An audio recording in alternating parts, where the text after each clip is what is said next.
Black Phone 2 is the sequel that nobody asked for, that wasn't necessary, and it turns out to be as good as the first one. Hello, Amanda. I want to play a game.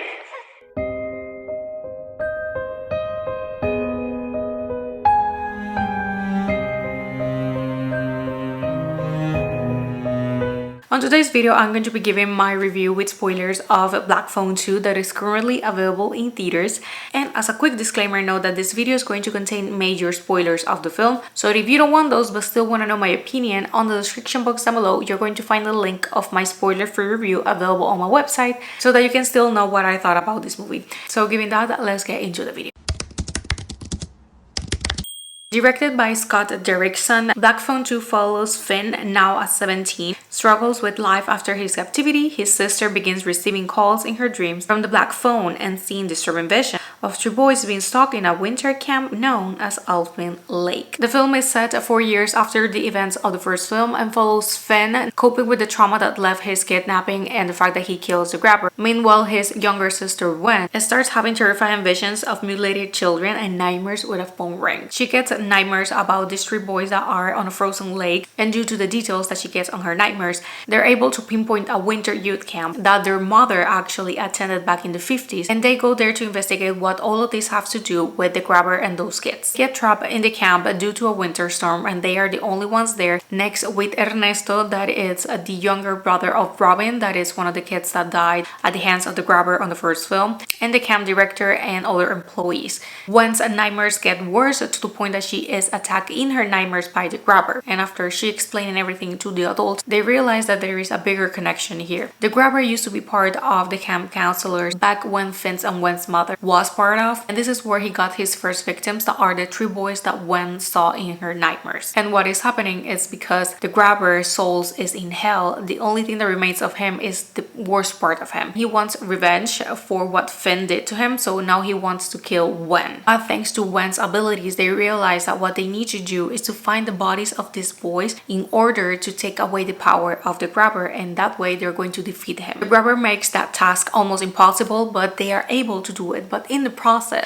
the grabber makes a huge reveal to Gwen in one of her nightmares. He reveals to her that her mother, that used to have the same ability, is that the mother saw one of the kids that the grabber took in his basement, but before she was able to tell anyone, he finds her at his house, kills her, and then frame it as a suicide. That is what we thought that happened all along. As expected, the group is able to find the bodies of the kids and they are able to defeat the grabber. And the film concludes with them leaving the camp, but before they leave, Gwen's mother is able to briefly communicate with her throughout the phone, and we know that she is in heaven next to Robin and now with the other kids. So they leave camp, and that is how the film ends. Similar to Smile 2, when they announced Black Phone 2, I wasn't intrigued or interested by it. I didn't even understood why you're going to make a sequel of a film that gives you a close and the grabber dies. What else is left to tell? But surprisingly, they were able to expand this story the best way possible. Probably by now you have heard that this film has been compared a lot to A Nightmare on Elm Street, but for a very good reason. And it's that similar to Freddy Krueger, that he is able to kill these teenagers in their dreams, and that translates to real life. The grabber is able to get into Gwen's nightmares, and what he does to her on the nightmares translate to real life. So when she gets caught on the nightmare,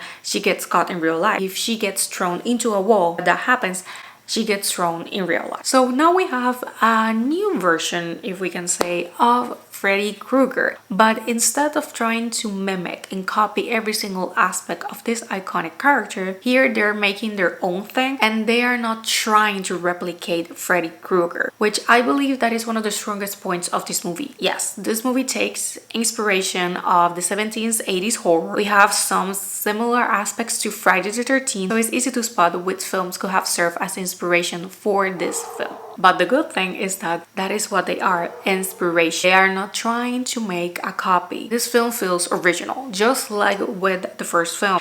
This one works because they are trying to do their own thing instead of trying to recycle the same concept as the first one or other film. This one leads more into the supernatural aspect, and they expanded on the first film. We just got a few things. We don't know much about Gwen's psychic ability. We only see her having some dreams, and that leads her to find her brother, but that's it. But here we get the idea of the extent of her abilities. As you can tell, the main focus of this story is Gwen. Finn is still here, but he is not the protagonist anymore. I felt that the protagonist of this story is Gwen. Finn feels more of a psychic. He is helping his sister while trying to deal with the trauma, has taken refuge on marijuana, and he is trying his best to cope. He still hears phones ringing, but he only answers to say, I cannot help you, because he doesn't want to deal with that anymore until he cannot run away and he has to face what is happening and he is able to get over it, since he helps Gwen to kill the grabber. The visual aspect of this movie is another strong point, since instead of trying to blend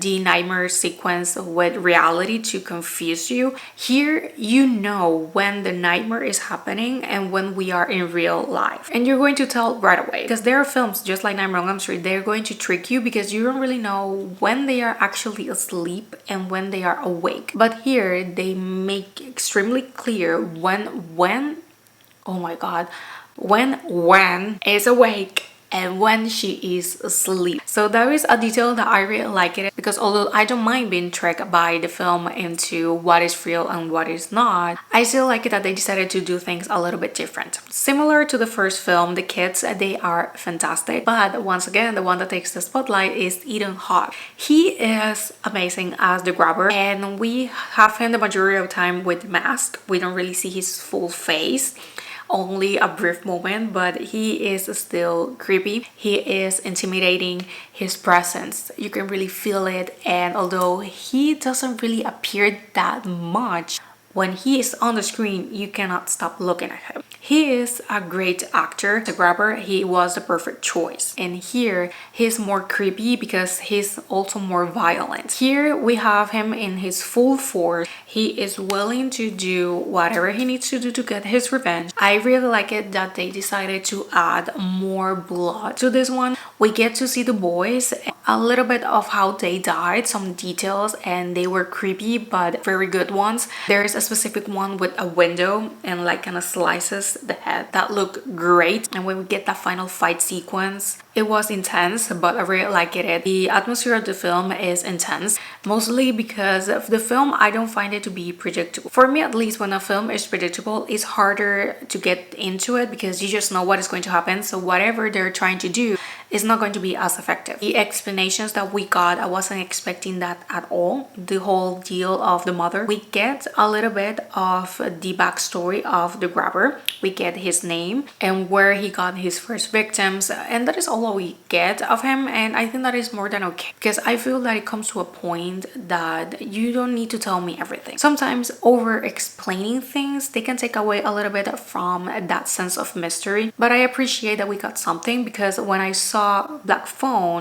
I was hoping that we were going to get something about the grabber, but we don't got anything at all, only that he had a brother. We saw what happened with him on the first film, so here at least we get a little bit more of him. Question that arose for me was, it's Finn's kidnap just a coincidence, or did the grabber plan it all along? Because he kills their mother, and that made me question, does he knew who she was? He remembered her from the camp? What was their interactions at the camp? We don't really got much of that, but it made me question if the kidnapping of Finn was just a coincidence because he saw him on the street and he saw him as a good target, or if he was looking for him because he knew that she had a son and he thought that it would be a great idea to kidnap the boy of the woman that he killed. That is not fully clear, but it made me question that. Similar to Smile 2, this is an unexpected sequel, but it's a solid one and definitely worth watching, and that is on the same level, if not a little bit better than the first one. For me, Smile 2 is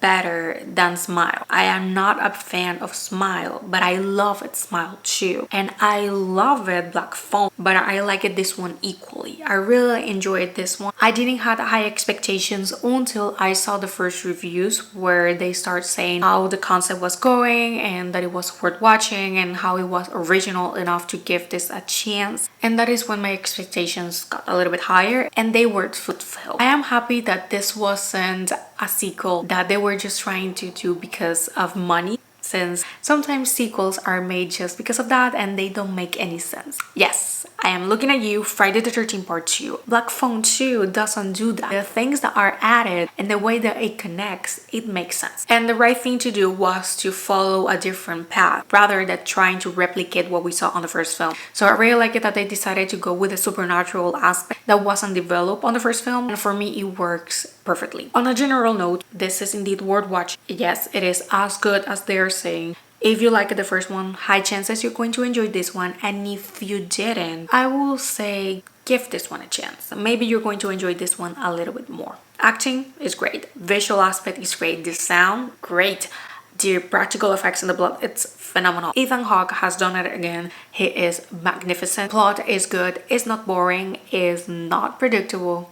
It feels original, although it pays tribute to a horror classic. So yes, this is indeed an extremely good horror movie, 100% worth watching. For me, this one is going to be a 4.5 out of 5 and a 9.5 out of 10. The only reason why I am not giving this one a 10 is because there are some moments in the narrative that they're like, okay, so can we move on? Again, this is not boring, but there were a few moments that I thought, I think that we can chop and we can move on from this. And at the final sequence, it was a little bit longer than it should have been, but besides that, it's a great movie and definitely worth watching. But that is the only reason why I feel that this film is not perfect.